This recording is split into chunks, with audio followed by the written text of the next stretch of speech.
देखो बच्चों, आपके पास नेक्स्ट थ्योरम क्या है। अगर आर कोई भी लेफ्ट नोथेरियन रिंग है तो अंडरस्टूड है वो लेफ्ट भी हो सकते हैं, वो राइट भी हो सकते हैं।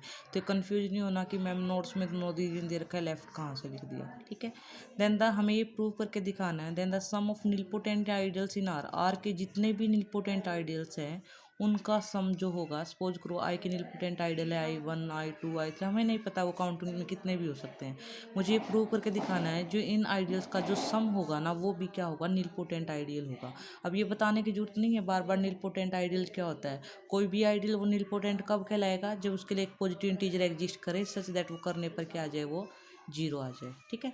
तो देखो आर कोई भी लेफ्ट नोथेरियन रिंग है और आई लैम्डा, मैंने कोई भी एक आर्बिट्री फैमिली ले ली नीलपोटेंट आइडियल्स ऑफ आर की, और मैंने उसके सम को नाम दे दिया आई का। अब देखो मेरे पास नीलपोटेंट आइडियल के सम को हमें नीलपोटेंट दिखाना है, यानी कि मैं सिंपली बोल दूं मुझे आई को नीलपोटेंट प्रूव करके दिखाना है, ठीक है। Since I lambda B A family of, अब देखो मेरे पास क्या थी, जो आई लैम्डा फैमिली थी वो किसकी थी, नीलपोटेंट आइडियल्स की थी।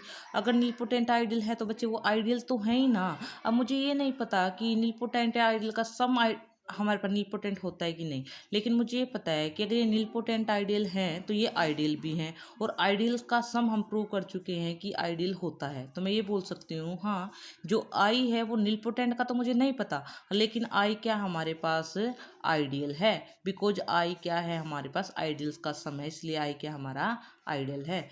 अब वो कह रहा है आर कोई भी लेफ्ट नोथेरियन रिंग है और आई क्या है हमारे पास उसका आइडियल है। तो हमें रिजल्ट पता है, अगर आर कोई भी लेफ्ट नोथेरियन रिंग है और आई उसका आइडियल है तो फर्स्ट इम्प्लाई थर्ड हमने कंडीशन पढ़ी थी। अगर आर कोई भी हमने लेफ्ट नोथेरियन मॉड्यूल पढ़ा था तो हमने उसकी थर्ड कंडीशन को इम्प्लाई कराया था कि उसका हर एक सब मॉड्यूल कैसा होगा, फाइनाइटली जनरेटेड होगा। लेकिन यहाँ पे नोथेरियन रिंग है तो सब मॉड्यूल का कौन ले लेगा जगह, आइडियल ले लेगा। यानी कि अगर आर कोई भी नोथेरियन रिंग है तो उसका हर एक आइडियल कैसा होगा, फाइनाइटली जनरेटेड होगा। और आई क्या है यहाँ पे आइडियल है तो आई भी कैसा होगा, फाइनाइटली जनरेटेड होगा। फाइनाइटली जनरेटेड का मतलब क्या है, कुछ फाइनाइट नंबर ऑफ एलिमेंट्स होंगे आई के सच दैट आई का हर एलिमेंट उनके लीनियर कम्बिनेशन में लिखा जाएगा, ये था उसका मतलब। अब नाउ देखो जो x1 है वो भी आई में, x2 वो भी आई में, which imply there exist a finite subset lambda I of lambda. देखो मैं इस बात का मतलब समझाती हूँ, जिस बच्चे को ये चीज़ समझ में आ गई ना उसके बाद इस में कुछ भी नहीं है। देखो एक्स आई हमारे पास क्या बच्चे आई में है, और आई क्या है, सारे के सारे नीलपोटेंट आइडियल्स का सम है। सपोज करो ये आगे कितने भी हो सकते हैं। अब देखो जब एक्स आई इन सब के सम में लिखा जा रहा है तो मैं एक्स आई कैसे लिख सकती हूँ, 0+0+0 x1 प्लस, मतलब कि ये क्या है भाई, जो ये x1 है वो किसी ना किसी एक आइडियल में तो एग्जिस्ट होगा ही। अगर मैं सभी जगह 0 0 लिख दूंगी तो x1 तो 0 के इक्वल तो है ही नहीं हमारे पास, ठीक है। तो यानी कि जो x1 है सपोज करो मेरा चला गया I3 में, ठीक है। इसी तरह हमारे पास जो x2 सपोज करो वो चला गया I5 में। इसी तरह हमारे पास जो x है सपोज करो वो I8 में चला गया। यानी कि इस फैमिली के अंदर ये हमारे पास ऐसे मेंबर आ गए जिनके इसके अंदर x1 चला गया, इसके अंदर x2 चला गया, इसके अंदर x3 चला गया और इसके अंदर xn चला गया। यानी कि इस बात को ही लिखा हुआ है, xi अगर मेरा I में बिलोंग करता है तो वहाँ पे लैम्डा का कोई एक फाइनाइट हमारे पास क्या एग्जिस्ट कर जाएगा, सबसेट एग्जिस्ट कर जाएगा कि एक्स आई उन्हीं के। अगर अब देखो अगर एक्स आई मान लो सपोज करो I3 में आया था आपके पास, तो एक्स आई को आप लिख सकते हो ना कि I3 प्लस में, I4 प्लस में, I5 प्लस में, I8, क्योंकि इनमें हो या ना हो किसी एक में तो है ना, तो मैं इसको लिख सकती हूँ x1 + 0 + 0, ठीक है। तो यानी कि ये कह रहा है कि एक्स आई क्या लिखा जाएगा, अगर वो आर्बिट्रेरी के अंदर कंटेन कर रहा है तो एक्स आई को मैं फाइनाइट मेंबर के सम में भी लिख सकती हूँ। यहाँ से ये चीज़ ऐसे निकाली हुई है। अब मैंने इस फाइनाइट जो फैमिली है उसकी यूनियन को नाम दे दिया हमारे पास इंडेक्स डैश। अब देखो जो हमारे पास जो एक्स आई है जो वो हमारे पास फाइनाइट फैमिली के सब में एग्जिस्ट कर रही है, उस फाइनाइट फैमिली का नाम क्या है, इंडेक्स डैश है, तो उसके सब में भी चली जाएगी।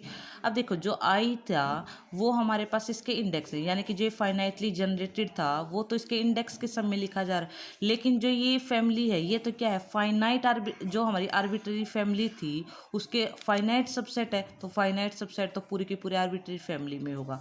अब देखो आई तो जा रहा है इसके अंदर और ये जा रहा है आई के अंदर, तो यहाँ से इक्वेलिटी होल्ड कर जाएगी। एंड इंडेक्स डैश कोई भी क्या है हमारे पास फाइनाइट सबसेट है किसका, इंडेक्स का।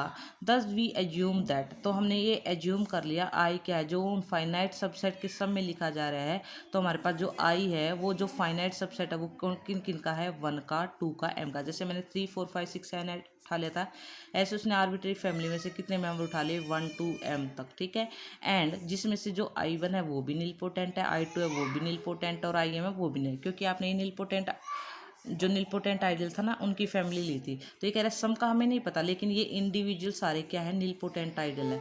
Thus to prove the result, अब वो ये कह रहा है कि इस रिजल्ट को प्रूव करने के लिए कि सम ऑफ नीलपोटेंट आइडल नीलपोटेंट होता है, हम क्या करेंगे, हम उसको इंडक्शन से प्रूव करेंगे। पहले हमने लगाया कि अगर m की वैल्यू 2 है तो क्या हो जाएगा, m की वैल्यू 2 के लिए i equal to I1 plus I2 को प्रूव करेंगे। अब हमें पता है अगर i आइडियल है और I2 आइडियल है, जैसे वहाँ पे पढ़ा था ना a आइडियल है b आइडियल है, तो a प्लस बी बाय में b आइसोमॉर्फिक हो गया था a बाय में a इंटरसेक्शन b के, तो ऐसे ही यहाँ पे लिख दिया।